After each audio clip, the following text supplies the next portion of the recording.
बिस्मिल्लाहिर्रहमानिर्रहीम। अस्सलाम वालेकुम नाज़रीन, मैं हूं आपका होस्ट अहमद फवाद। आज तारीख है 11 जून और दिन है बुध का। दो खबरें आज की व्लॉग में आपके साथ शेयर करूंगा।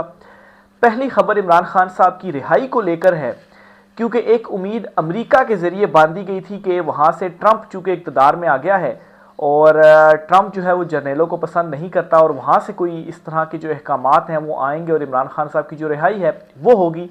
बहरहाल जी, खबर यह है कि एस्टेब्लिशमेंट ने अमरीकी एस्टेब्लिशमेंट को राम कर लिया है और उसके ज़रिए ट्रंप के साथ भी जो ताल्लुकात हैं वो बेहतर कर लिए हैं।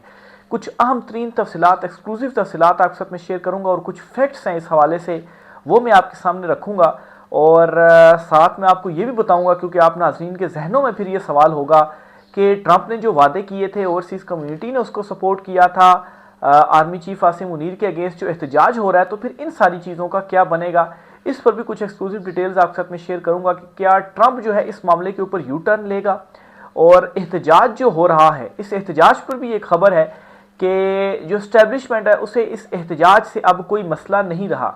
यानी कि जो ओवरसीज़ पाकिस्तानी अमेरिका में एहतजाज करने जा रहे हैं, आर्मी चीफ जो वहाँ का दौरा करेंगे, इस एहतजाज से अब कोई फ़र्क नहीं पड़ता। दूसरी खबर जो आपके साथ शेयर करनी है जी, वो है बजट के हवाले से।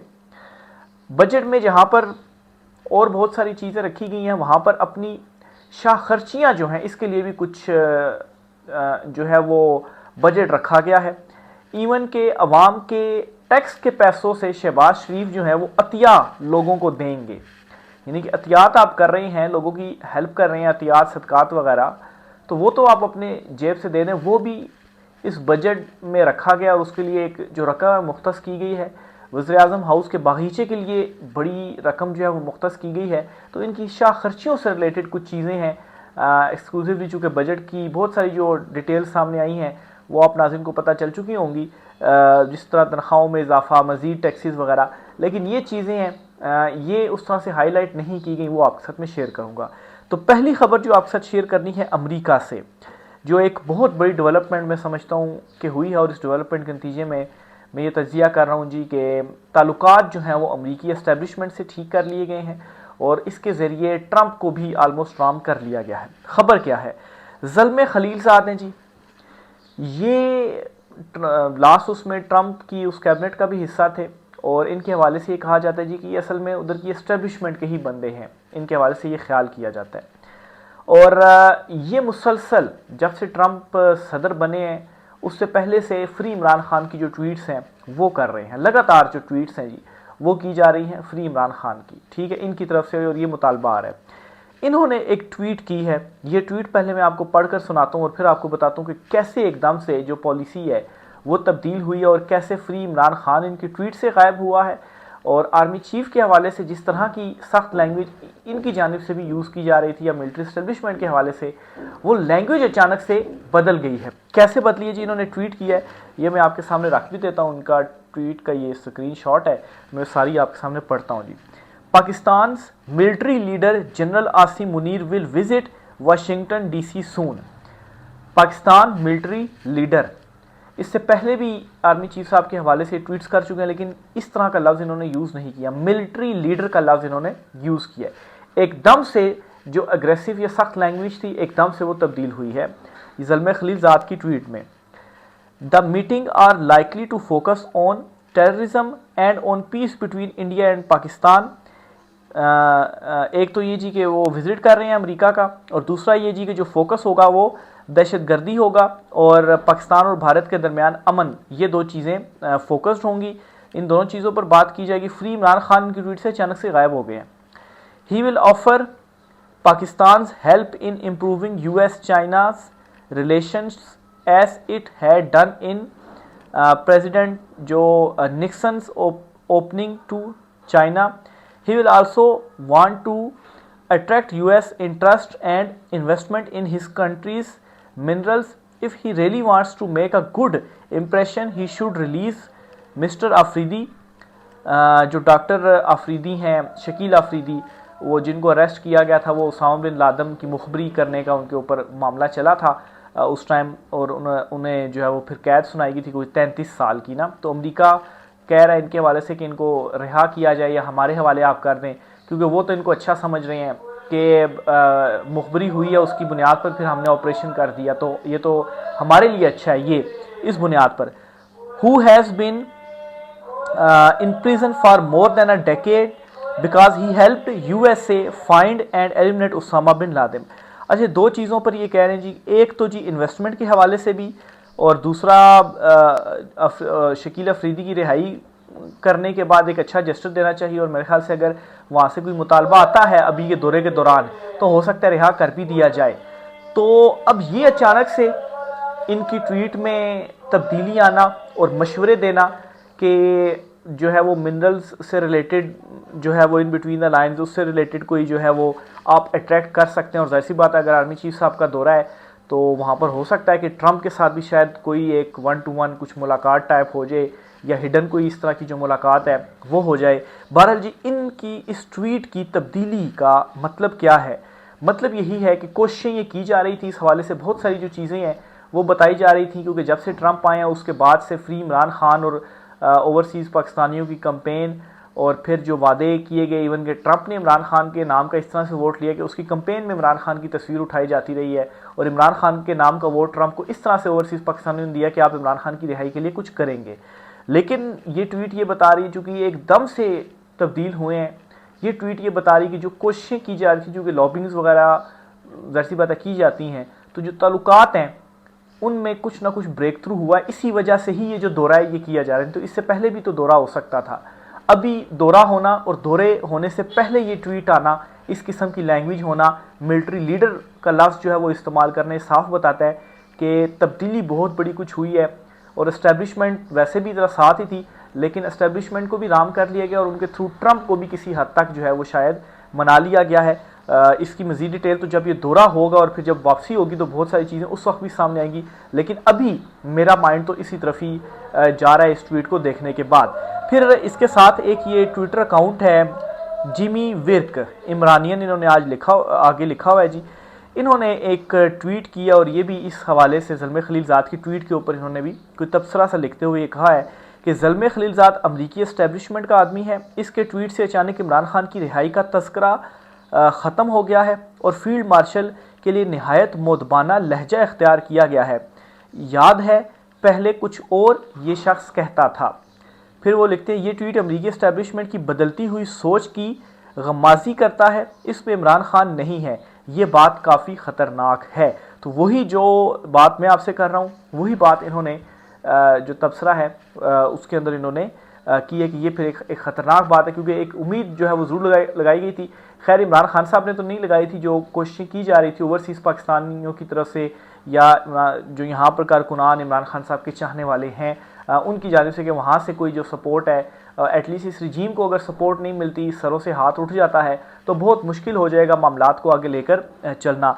लेकिन ये दोनों चीज़ें ये बता रही हैं कि मामलात जो हैं वो सेटल होने के करीब ही हैं। तो अब इससे क्या होगा, क्या इमरान खान साहब की रिहाई नहीं होगी? और फिर दूसरे नंबर पर यह सवाल पैदा होता है कि जो वादे किए गए थे ओवरसीज़ पाकिस्तानियों से, जो वो क्लेम भी करते हैं कि वो कोशिशें करेंगे, उनका क्या होगा? क्योंकि इलेक्शन कैंपेन में वोट लेके आया है ट्रंप।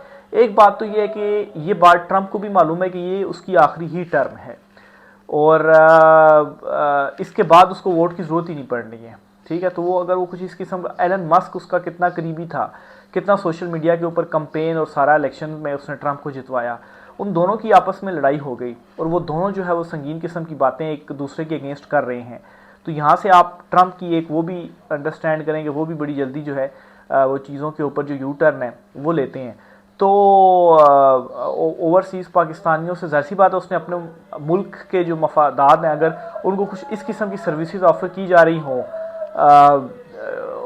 वो फिर क्यों मुदाखलत करके कहें जी कि नहीं जी जो रिहाई है वो होनी चाहिए। और इमरान खान जो कि ये कहते हैं जी कि हम ग़ुलाम नहीं हैं, और अमेरिका को भी ये कहते हैं कि वो वहाँ से जो साइफ़र है वो आया और हम कोई ग़ुलाम है, हम क्यों उनकी जो बात है वो सुने।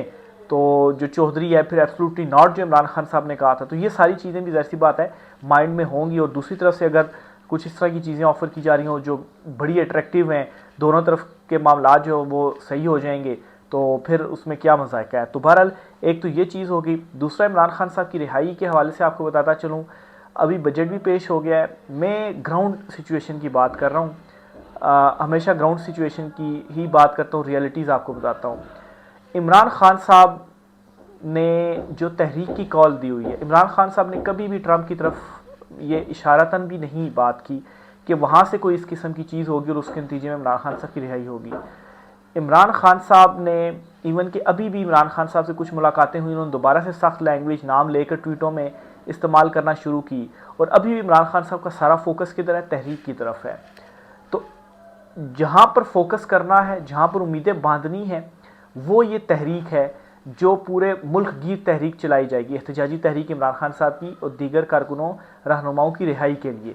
तो इसी के नतीजे में ही जो रिहाई है इमरान खान साहब की वो हो सकती है। और इमरान खान साहब की रिहाई का मतलब ये है कि जमहूरियत की रिहाई और जुल्म और जो जबर किया जा रहा है, इन तमाम चीज़ों से रिहाई। तो सिर्फ़ और सिर्फ वो तहरीक है। तो फोकस बजाय उस तरफ करने की अमेरिका या दीगर चीज़ों की तरफ खुद कुछ करना है। ये नहीं कि आप किसी दूसरे से उम्मीद लगा लें कि वो इस तरह से करेगा, फिर ये हो जाएगा, फिर वो हो जाएगा।